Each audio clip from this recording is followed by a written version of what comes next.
welcome to another creepy story. Don't forget to like the video if you enjoy it and subscribe to our channel. It helps us to keep the channel going. Thank you.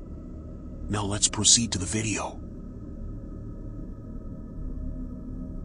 It all began on a cold, crisp autumn afternoon in the quiet town of Cedarbrook, Pennsylvania. Emily was a single mother, raising her 8-year-old daughter, Lily. Money had been tight since her husband passed away, but Emily had managed to save enough for a special gift for Lily's upcoming birthday. She knew exactly what her daughter wanted, a doll, something she had been asking for months. After visiting several stores, Emily finally found one at a small antique shop, nestled at the edge of town. The shopkeeper, an old woman with frazzled gray hair, warned her that the doll was unique.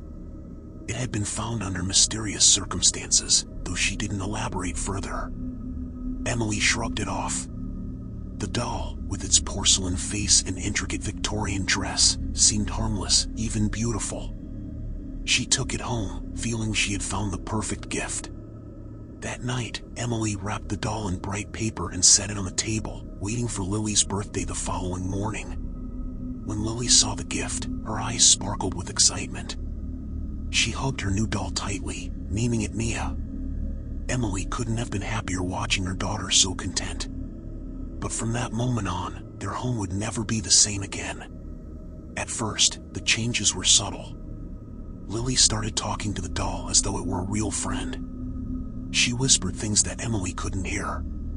When asked about it, Lily would simply say, "Mia's talking to me." Emily laughed, thinking it was just a child's imagination. But then, objects in the house began to move. Emily would leave the room for a moment and come back to find things out of place, the doll sitting in different locations, despite Lily being nowhere near it.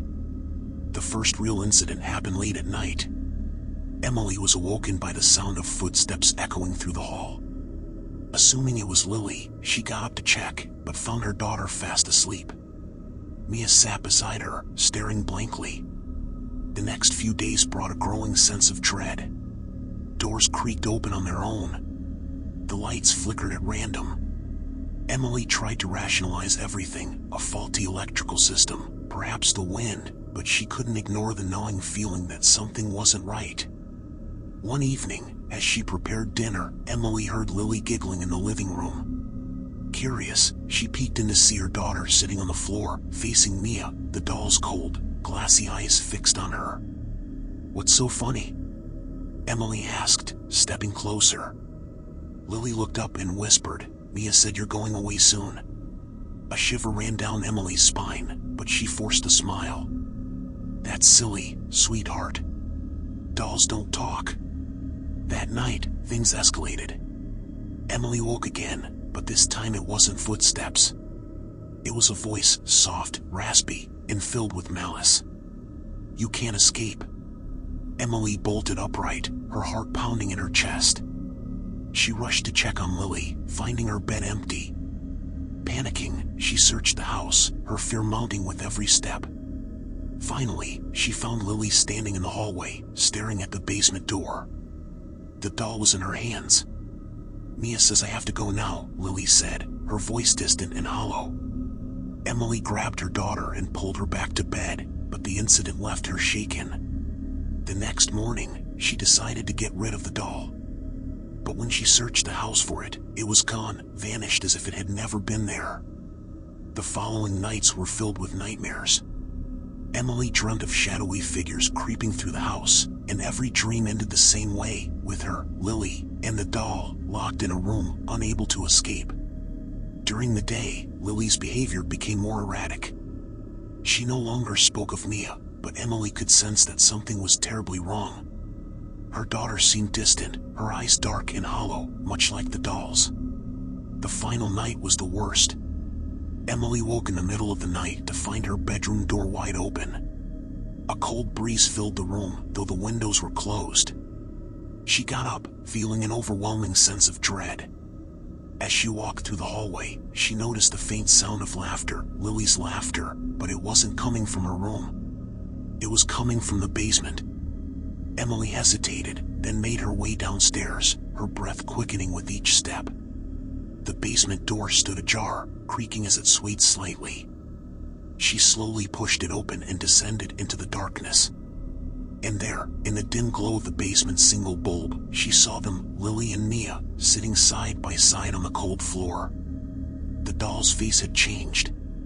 Its once innocent porcelain features were twisted into a grotesque, malevolent grin. Lily sat next to it, motionless, her eyes wide and empty. Before Emily could react, the door slammed shut behind her. She was trapped. A sinister laugh echoed through the basement, and Emily's heart raced as the room seemed to close in on her. The last thing she saw was the doll's eyes, glowing in the darkness, as everything went black. The next day, the house was silent. Neighbors noticed the stillness, the lack of activity. Days passed, and when no one saw the family, the authorities were called. They found the house empty, no sign of Emily or Lily. The only thing left behind was the doll, sitting in the middle of the living room floor, its eerie smile frozen in place. No one knows what happened to the family. The house has since remained abandoned, but locals say that on quiet nights, you can still hear a child's laughter echoing through the empty halls. And the doll? It's still there, waiting. If you enjoyed this story, and it gave you chills, please consider subscribing to our channel. It helps a lot. Also hit the bell to be notified when we release new videos. Thank you for watching. See you on my next whisper.